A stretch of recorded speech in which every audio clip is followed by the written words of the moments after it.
ফুল দিলেই উনি হালাল হয়ে যাবে না। উনি সারা জীবন বলছে ফুল দেওয়া বেদাত, ফুল দেওয়া হারাম।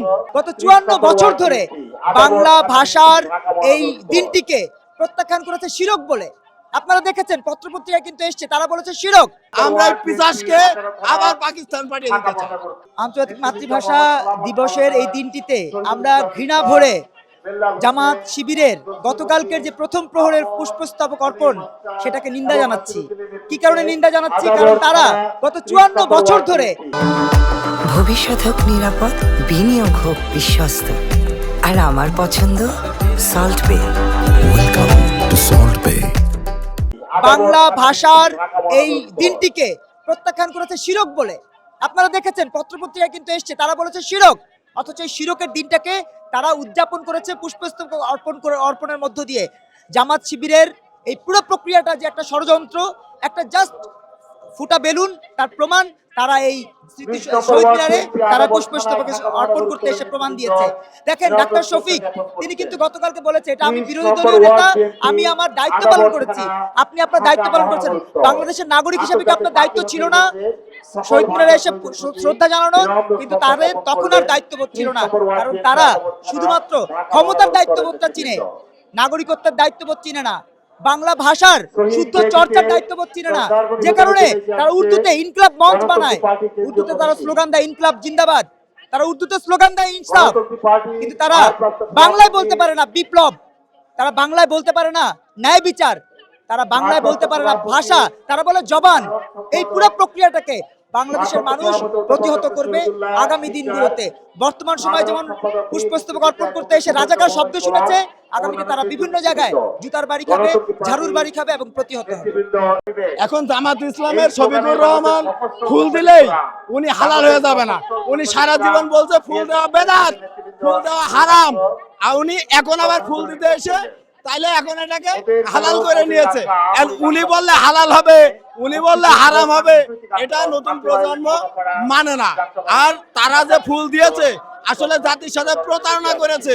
তারা তাদের এখানে কোনো উদ্দেশ্য রয়েছে, আর তা না হলে তারা এই জাতিকে বিভ্রান্তিকর পরিস্থিতিতে নিয়ে যাওয়ার জন্য এই পরিস্থিতি সৃষ্টি করেছে।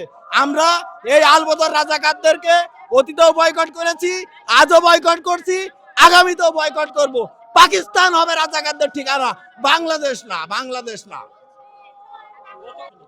আমি ইতিমধ্যে উত্তরটা দিয়েছি যে আমাদের দেশের নতুন প্রজন্ম অনেক ভদ্র, তাই শুধু রাজাকার স্লোগান দিয়েই ক্ষান্ত হয়েছেন। নতুন প্রজন্মের প্রতিনিধিরা থাকলে তাদেরকে জুতা নিক্ষেপ করে এখান থেকে বের করে পাকিস্তান পাঠিয়ে দেওয়ার জন্য বলবো।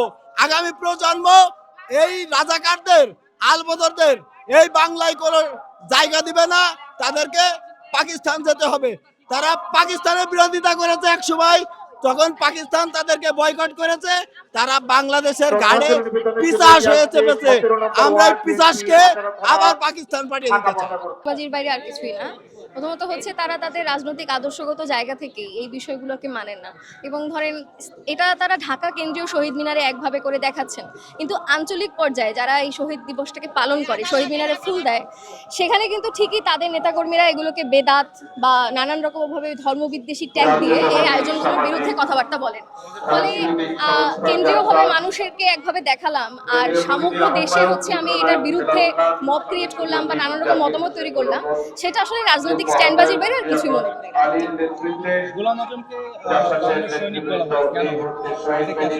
গোলাম আজম কোনোভাবেই ভাষা সৈনিক না। প্রথমত গোলাম আজম নিজেই তার বক্তব্যে বলেছে ভাষা আন্দোলন একটা ভুল ছিল। ফলে এই বক্তব্য যে দেয় এবং ধরেন তার সমগ্র রাজনৈতিক আদর্শ এবং তার রাজনৈতিক ভূমিকা যদি এই আন্দোলনের বিরুদ্ধে সবসময় চলে থাকে, নানান রকম সাম্প্রদায়িক কাজও তো সে করছে, ফলে এটা কোনোভাবেই ভাষা আন্দোলনের স্পিরিটের সাথে যায় না, এবং সে কখনো এটাকে অন্য করে না। ফলে এটা সম্পূর্ণ মিথ্যা কথা। আমরা মনে করি যে সে ফুল দিতে পারে না। প্রথমত তার রাজনৈতিক আইডিওলজি আমার বাংলাদেশের এই আন্দোলনগুলোকে সাপোর্ট করে না, ফলে আপনি সাপোর্ট করেন না, ফলে আপনি সেখানে এসে মানুষের সাথে যে মিথ্যা প্রতারণাটা করেন, এই প্রতারণার রাজনীতি বাংলাদেশের মানুষ সমর্থন করেন, এবং সেই জায়গা থেকে তারা এখানে ফুল দেওয়ার কোনো অধিকার রাখে না। ধন্যবাদ।